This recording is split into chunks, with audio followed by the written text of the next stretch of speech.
तुर देहला चूरी। ए राजा सुना चाट गईला हमर देह अंगूरी, हथवा के हमर तुर देहला चूरी।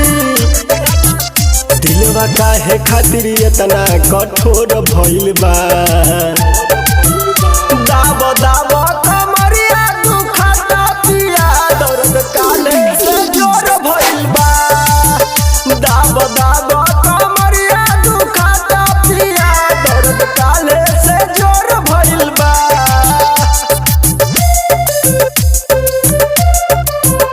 दाब दाब कमरिया,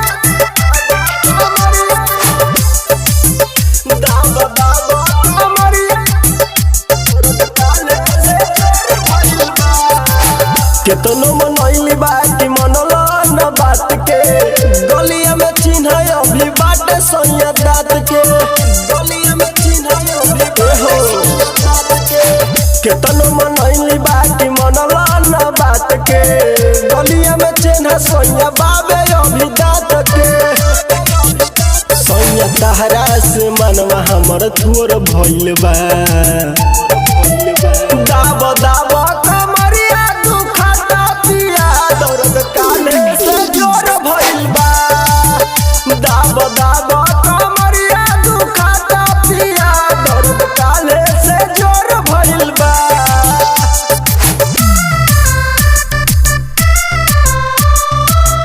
दाब दाब कमरिया, दाब दाब कमरिया दुखता पिया, दर्द काले से जोर भइल बा।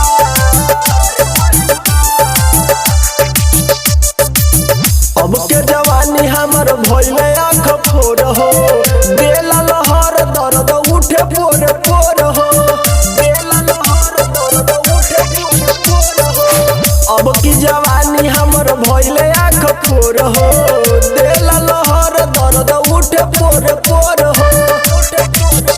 दीपक तोहरे चलते अखिया में लोर भइल बा, दाब दाब